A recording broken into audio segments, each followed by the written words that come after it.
Southwest Florida, welcome to another edition of Lee Pitts Live. I'm so excited that you joined us here this Sunday morning. We're here at Georgia's Designs in Fort Myers. She does some great work with her seamstress and tailoring and alteration. She makes anything. In fact, she makes all the clothes for Lee Pitts Live. You see that on television all the time. We'll get a chance to talk to her in the coming weeks here on Lee Pitts Live. We're so thrilled to have here in the studio today a candidate for District 19 US Florida Congress, Cindy Banyai. She's a dynamic mom, and be sure to put doctor in front of her name. We'll get a chance to talk to her about her platform and some things that she's going to be doing if she's elected to the U.S. Congress for the state of Florida, District 19. The second part of our show, let's find out some things going on with the City of Fort Myers Community Redevelopment Agency, the CRA. All that's happening on Lee Pitts Live. We'll be right back. Southwest Florida, welcome back to Lee Pitts Live. So thrilled to get her in here. The candidate for District 19, Banyai. Welcome to Lee Pitts Live, Dr. Banyai. Hi, thanks. So happy to be here. Let's start off with, what do you have your doctorate in? My doctorate is actually in Asia Pacific Studies. I got it in Japan. It was a continuation of my master's, which is International Public Administration. The fact that you have that type of background, what does that enhance what you're doing now? Does it benefit you in some type of way to run for U.S. Congress at the federal level? Yeah, absolutely. I've worked with more than 25 governments around the world, helping them to become more efficient and effective. My research was based on helping governments serve their communities better. I've published books and peer-reviewed articles on it, and now I get the opportunity to put that work into practice for the people of Southwest Florida. What inspired you to want to run for U.S. Congress District 19? Well, I've been here in Southwest Florida for the past 11 years, raising my family, building my business, helping nonprofits serve our community better. I did a lot of community research, write a lot of reports. I'm kind of a nerdy person. That's what I do. And I found that I would write these reports. I would tell the people I was with, I'm going to take your voice, I'm going to give it to leadership. So what you have to say matters just as much as anybody else. And I would write these reports and I would give it to leadership, and they would pat me on the head and say, thanks, not do anything about it. Mm-hmm. And I realized that if I wanted to continue to serve my community and be the voice of the people, they needed somebody that wanted to listen to them and act. And so I decided to run for U.S. Congress to be the servant leader people in Southwest Florida deserve. You use that word, servant leader.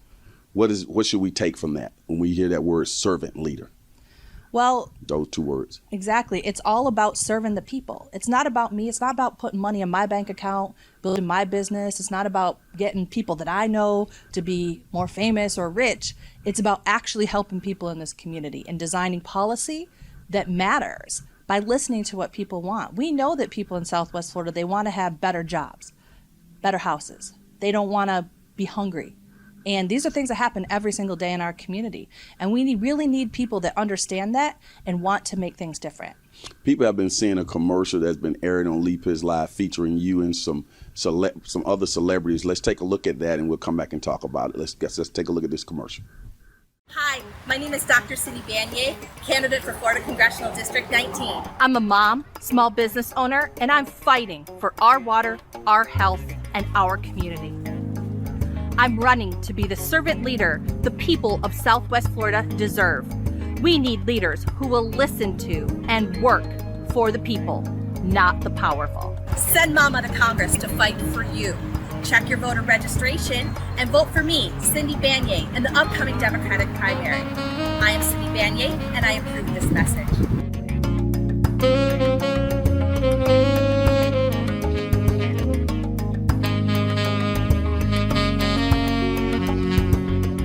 Now, looking at that commercial, outstanding job, by the way. It looks like we had 3 new stars that have been discovered there on television. Who are those 3 stars? Yeah, those are my 3 kids, Ani, JT, and Evie.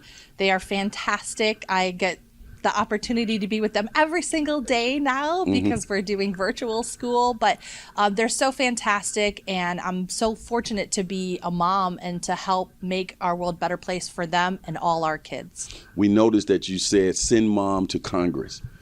That mom label, you wear that as a badge of honor. That gives you an additional level of sensitivity as you aspire become a politician? Oh, yeah, absolutely. Because my kids are my responsibility. A lot of people look and say, oh, you're just a mom. What makes you think that you can make a difference? What makes you think you can get out there and be with politicians? And I said, this is exactly why I need to be out there, because people need to listen to moms. We have a valuable insight. We know what's going on with our kids. We know what they need to be successful in their lives. And I think that there's a lot of moms out there, and there's not a lot of representation. There's not a lot of people doing things that make our lives better, that are thinking about our kids. And I want to be somebody who shows everybody that, look, moms can do it too. Yeah, we're busy. We got a lot of stuff going on, but we have a lot of stuff to say, and we're really looking out for the future of our own kids and the community. When you're moving around in the community, shaking hands, kissing babies, and get familiar with various groups, when you talk to those women-oriented groups in particular, do you feel a sense of kinship, and do they feel a sense of kinship that you understand more things about how society should work than a person who's not a female? You know, I absolutely think that when I talk to women and moms, they're waiting for someone to step up, to do what's right for them. And so they get excited. My whole campaign started with a group of moms. We're just going, we're so mad. We want things to be better. We want our environment to be taken care of. We want people in the community to have options to grow their family and their life, and we're not seeing it. And so that's how this whole thing started, with a bunch of moms and me standing up saying, all right, I think I can do this. And I got all the moms behind me, and they're ready to go. When you're sitting here looking at the situation in the state of Florida or around the country as it relates to the pandemic, and you see how things are handled at the federal level, are you satisfied with the way things started off and the way they're being handled at the time that we're doing this interview? Absolutely not. I'm not happy with our local leadership, our state leadership, or our national leadership. Public health experts around the world had been talking about this growing pandemic for months, and we dithered, and we didn't do what was right for people. And I understand we had to think about our economy, but this is really a matter of life and death, especially for people like my youngest Evie. This is not just playtime or who's it gonna, what are we gonna have to shut down today? These are real measures, and I think that we didn't take coordinated action soon enough. And now not only more people going to die, but we're gonna have a much larger economic impact because it's gonna take a lot longer to stabilize everything. You are a Democrat. I am a Democrat. And I'm assuming you're a proud Democrat. I'm a proud Democrat. You are looking at this from a political, some of the things you just articulated. Are you looking at it from a political standpoint, or politics has nothing to do with your perspective of how things are being handled now? Frankly, this is from a scientific perspective for me. Public health experts, like I said, around the world have been saying this is what we need to do. This is what we need to be prepared. They've been talking about how the United States has not been investing appropriately in prevention and preparedness for public health crises. And now here we are. And so for me, it's a policy decision and it's a science-based decision. And we didn't listen and do either one correctly. Who do you blame for that right now? I mean, do you look at past administration? Do you look at the current administration? How do you, as a mom and a person who's looking out there at the landscape, how do you view this? It's a pure lack of leadership, and it's a lot of blame game between parties on what's going on. But frankly, if we had a strong coordinated effort from the national level down to the state, down to the local, everybody saying this is a real thing, we have to pay attention to it, this is what needs to be done right now, and this is how we're going to move forward, we would be in a lot different position. We wouldn't be sitting here looking at another 30 days, from here where we have to stay home, whereas other states around the country are already having their peak and things are getting better. We're way behind here in the state of Florida. One more question. Before people were taken off of the beaches, and we're still not quite clear whether people can be on the beaches, off the beaches, whether they can go to church or not go to church. There's so many different things here, particularly in the state of Florida, where you will be reigning as a District 19 representative. When you're looking at that, what are you saying to you? What are you saying, and what are some people saying to you? Well, you're right. Exactly what you just said. It's a lack of clarity because there was a lack of leadership. People were not taking this serious long enough beforehand. We still don't know. Can you go golfing? Can we go to the beach? Can we go to this restaurant? I don't know. And it's not, but but this is what we're looking at right now is people not taking it serious.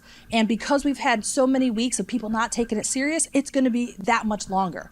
And if we had leadership that said, this is what we need to do, this is what we need to do right now, and move forward from there, we would be in a lot better position. A lot fewer people will die, and we would not have such a long gap in our economy.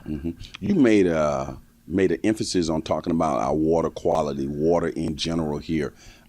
When you say you are concerned about our water, unpack that for me. Yeah, absolutely. Water is the unifying issue for us here in Southwest Florida. It's something that we don't get partisan about.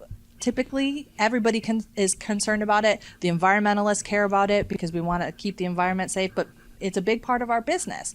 So for me, it really means making sure that we have an understanding of what's going on in our water system, red tide, blue-green algae. We have the right information. People are getting the right information out about it, and policymakers have the best data to be able to make policy to prevent it and also to come back when we do have economic disruptions like we did a couple years ago.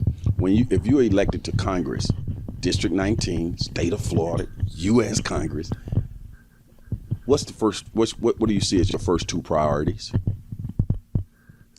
The biggest issues for me are water and health. I think with what's going on right now, health has become just that much more of an important factor for us, where we're going to have to take serious consideration on how to prepare our public health system and our public health response, as well as to ensure affordable access to care to everybody, to make sure that we don't have another pandemic running wild like this anytime in the near future. Now, when we see you and see your face, we see, this flawless face and everything. But people need to know when they see those boxing gloves, you a tough cookie, right? I mean, you took some punches. You're a trained boxer. I absolutely could take a punch. I tell people that all the time. I said, you don't know yourself until you've been punched in the face.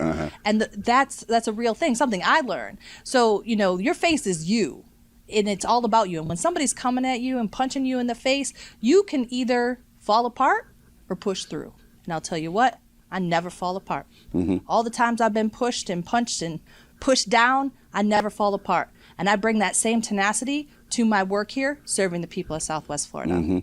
And people have seen photos that are flashed on the screen, and they saw that was you in the boxing ring there. I mean, and we see on your logo and on different things on your website where you have these boxing gloves. Does that drive that it took to be a boxer, all that type of work, does that help you right now in what you're doing in life, and you see that carrying forward as you make your way up to Washington, D.C.? Yeah, absolutely. I'm a fighter through and through. Always have been. I was, born to teen parents. I was never supposed to be anything. And if it wasn't for that drive to fight and push through and fight for what's right and fight for the people and fight for my family and fight for my community, I wouldn't be where I was I am today. And I absolutely take that. I'm going to take that fight for everything that is important to the people of Southwest Florida, all the way to the U.S. House of Representatives. The Southwest Florida, how long have you been in this area, and what are some things that you really love about matriculating in Southwest Florida? So I've been in Southwest Florida for the past 11 years. I chose to come here. I moved here right from Japan, right after I finished my PhD.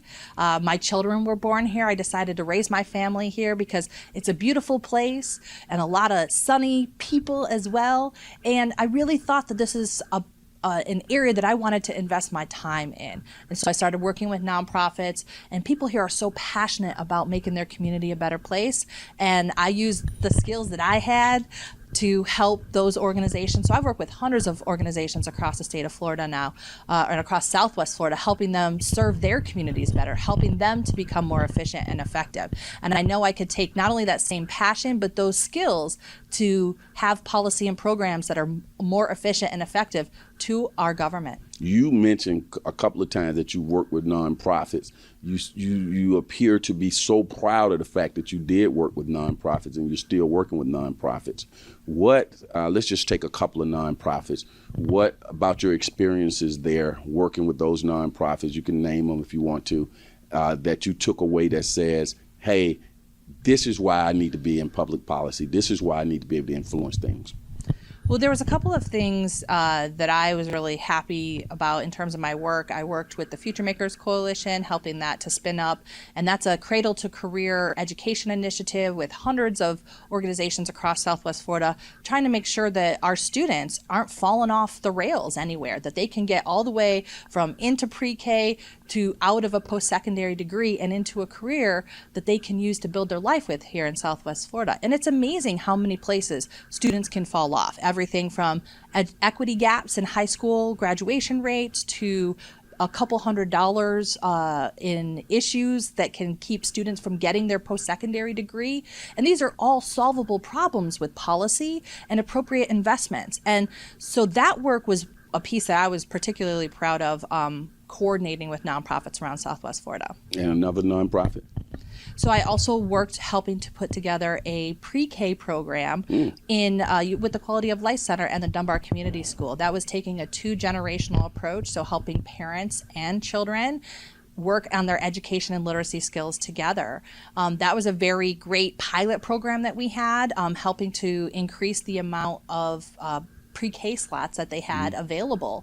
And it was a short program, but it actually helped lay the groundwork for future pre-K programs in the area. Quality of Life Center, of course, located in the heart of the African-American community in Dunbar, largest African-American black population in Southwest Florida, which is part of your district. And a lot of Democrats dwell in the African-American community. Do you find yourself comfortable around minorities, and why? Yeah, absolutely. I'm totally appreciative of all different kinds of people. I think something that I bring to the table that's very different than a lot of other people is that I've lived in other countries where I am not the dominant race, ethnicity. I know what it's like to live in a community where people don't speak your language or people act different than you. And what that has brought to me is a sense of compassion and empathy for people who live their lives differently. I don't judge other people by what they do in their life, but I want to learn. So I'm willing to interact with everybody and anybody and learn about their situation and then apply my talents to help them be what they want to be in their life. Mm-hmm. Why should black people vote for Cindy Banyai? Because I am probably the only person out there that will call out white people on systemic racism, and I've done it through my literature. I've done it through my work with the Future Makers Coalition. I've done it through my work with other nonprofits in the area. I actually brought to the district's attention through several reports that I wrote about the equity gaps in the high school graduation rate, how black students graduate only 65% of the time compared to white students who graduate 83% of the time, and helping to drive some of those conversations led by students about why this is, helping people to understand that racism is existing in our community and people don't want to acknowledge that, but I think that I'm somebody who talks about that quite frequently. I'm willing to have uncomfortable conversations. I'm willing to humble myself as a white person to understand and listen what it means to be somebody in the black community and to interact with our government systems here and to work to make it better for black people and for everyone in our community. What's your thoughts about Joe Biden? Joe Biden is Candidate likely to president. be our Democratic nominee. There were so many Democratic candidates here, and I will admit that my favorite did not make it through the primary yet. But I think what's really important is that we look and make sure that we have a leader that is going to be good for the American people when it comes down to the choices we have in November. So for me, if it's a choice between Donald Trump and any Democrat, I'm going to be voting for any Democrat. Mm-hmm. When people go into the voting booth or when they get their absentee ballots, or I'll let you run that down to me, and they see your name on the ballot, what are they going to get if they vote for you? Well, absolutely, people should vote for me in the Democratic primary coming up in August. And if you vote for me, what you get is a mom, somebody who understands what it's like, the real life here. I didn't just move to this community and decide, this is my retirement gig. I'm going to run for Congress. This will be fun. I'm not dumping all this, my trust fund in there. I don't even have anything like that. What you get when you vote for me is somebody who is unabashedly committed to the truth and to listening and to serving this community and who knows what it means to be a regular person here, driving down the road, taking care of your kids, going to the grocery store, and just trying to get by day to day.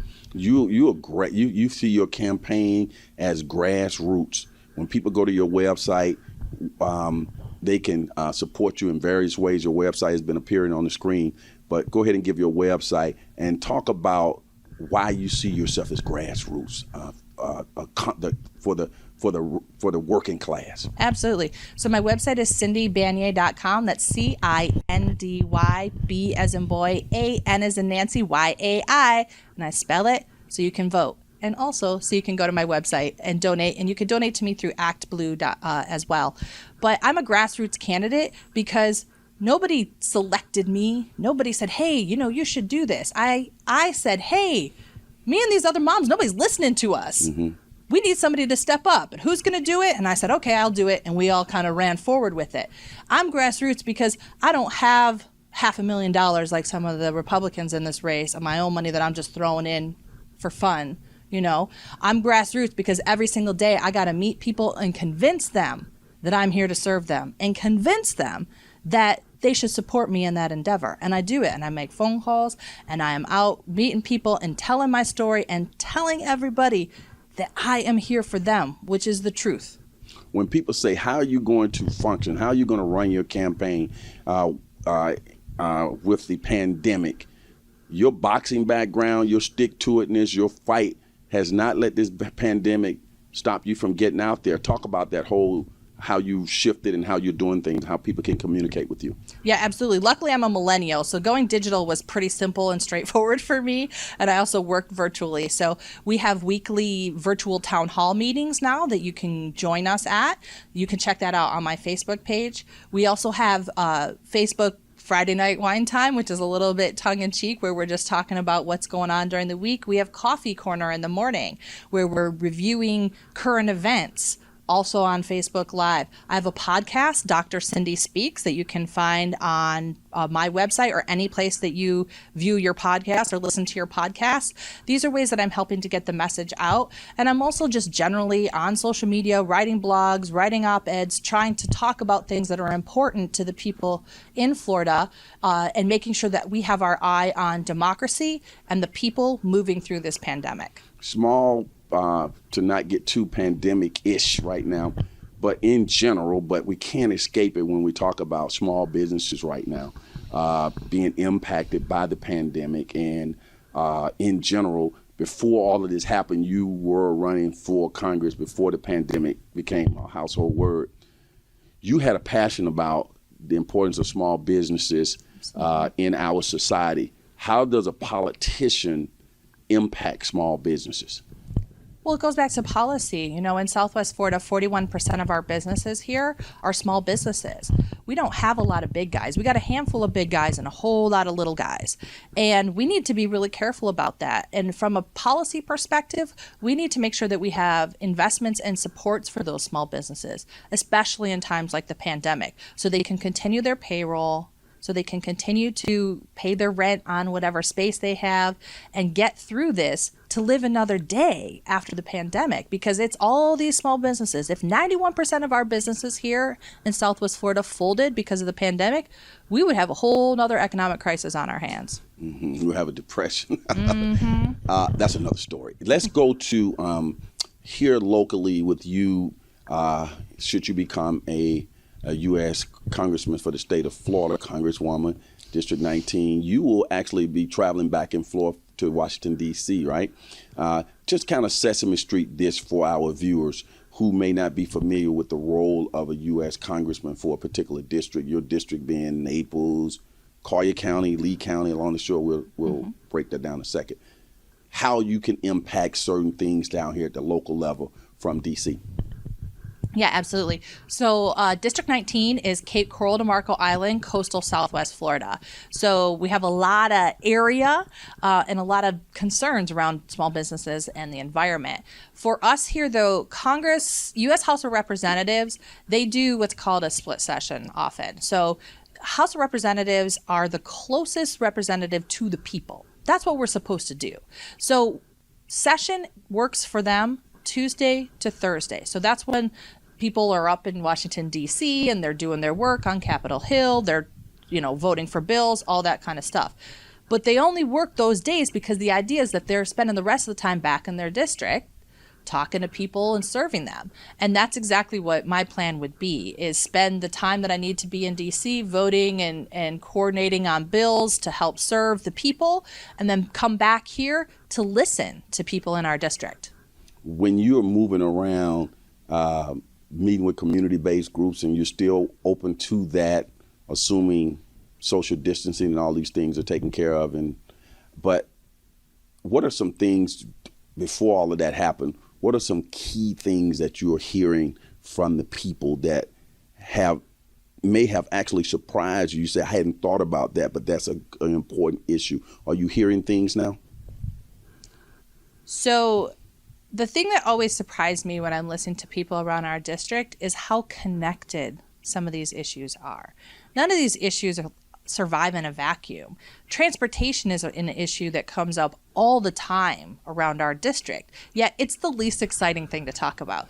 But it's like this: we don't have good roads, we don't have public transportation, people can't get to their jobs, they can't feed their family, right? So now you're rolling that into an economic issue, to a housing issue, to a food stability issue, to a childcare issue. And so if we don't have good access to transportation in our district, there's so many other things that can go wrong. And so that is why it's always been so important to me to think systemically, to look at the connections between all of these things, because somebody may tell you, I got a problem getting to work, but you have to understand all of the components that go into that. You mentioned housing. I know I hear it all the time, affordable housing in this area. Is that a doable deal? Can we get affordable housing, and how does that take place? We absolutely could, but we need some political will to do it. Right now, we basically have unbridled development at the highest luxury level, and that's great. Those are beautiful buildings. But what ends up happening to regular people? They get priced out of their areas, their houses and their rents go up. And where do people move from there? We're already seeing gentrification in certain areas around the city because there's some investment initiatives, right? Which city? Fort Myers. Okay. Remember, we're talking city. to 6 counties right now. That's right. So around Fort Myers, so people getting excited about some development areas, right? But I don't know if enough has been thought about the people who are already living there. So for me, again, it's a policy thing. We can absolutely make sure that there's affordable housing for people, but we have to make sure that there's the funding available to it, that there's incentives, and that we're coordinating with the developers to make sure that we're not displacing people when we're doing new developments. And when we are making any new builds, if there's an area or a space, to make sure that it's affordable for people as well. It can't only just be $1 million condos on the river. Well, Sydney, we're going to get you back on the show in the future. I have enjoyed this first conversation with you, and good luck with your campaign. I want to give you 30 seconds to look into that camera and make your point about why people should vote for you.